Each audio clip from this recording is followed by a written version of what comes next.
On another matter, later today, the Senate will vote on a resolution offered by the junior senators from Vermont and Utah. Their goal is to end U.S. support for the Saudi Arabian-led coalition fighting the Houthi insurgency in Yemen. And they propose to do this using provisions of the War Powers Resolution and the International Security Assistance and Arms Export Control Act. I oppose their resolution for two reasons. The first reason, Mr. President, is that my colleagues their substance policy aim is actually misguided. Supreme Leader Khamenei and his regime know what their goals are: preserving their rule, expanding Iranian hegemony across the region, and harming the United States and Israel. That's what they want to do. That's why Iran exports violence, intimidation, and coercion. That's why Iran expands its ballistic missile program.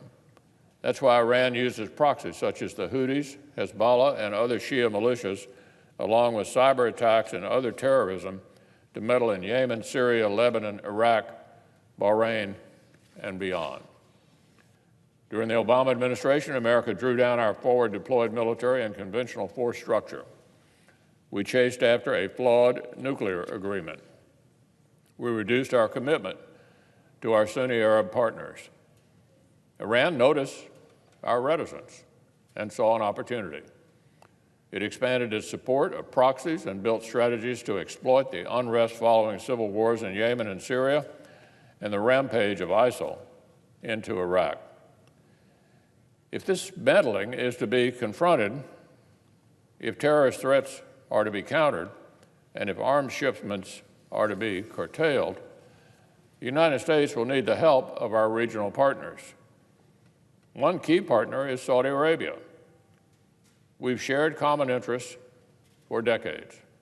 We've worked together to counter Iran, support the Free Syrian Army, and combat ISIL.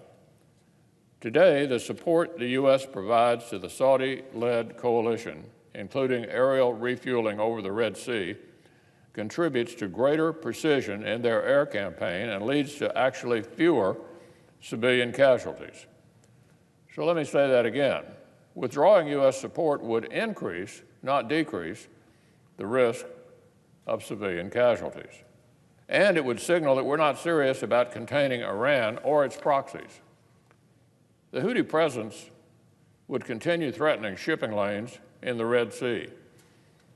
Iranian missiles would continue threatening Riyadh, and Iran would be further emboldened. So, that's why the goal of this resolution is bad policy. But my colleague's resolution is also procedurally mistaken. The expedited authorities they wish to draw upon are meant for removing U.S. forces from actual participation in hostilities. But our support for the Saudi coalition has not caused us to enter active warfare or hostilities in Yemen. The Department of Defense and Secretary Mattis have made clear that U.S. forces are not engaged in exchanges of fire with hostile forces. According to the acting general counsel of the Department of Defense, quote, the limited military and intelligence support that the United States is providing to the KSA-led coalition does not involve any introduction of U.S. forces into hostilities for purposes of the War Powers Resolution or of Section 1013 of the Department of State Authorization Act, fiscal years 1984 and 1985. Mr. President, I support that assessment. The refueling of aircraft over the Red Sea does not equate to introducing U.S. forces into hostilities, nor does intelligence sharing. U.S. forces are not transporting Saudi forces into combat within Yemen by air, land, or sea. So the expedited procedures this resolution seeks to exploit simply do not apply here.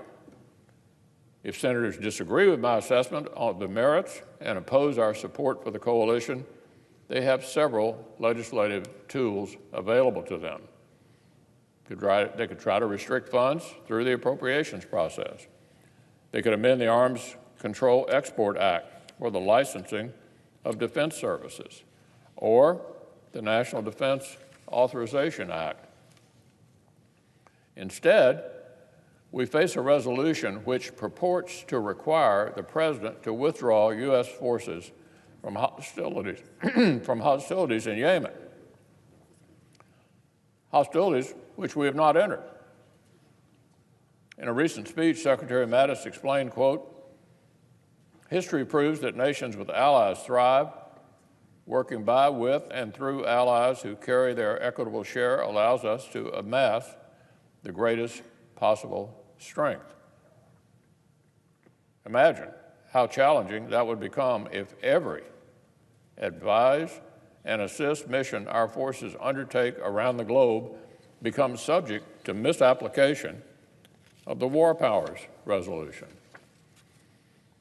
Thus, Mr. President, I oppose this resolution on grounds of policy and on grounds of procedure.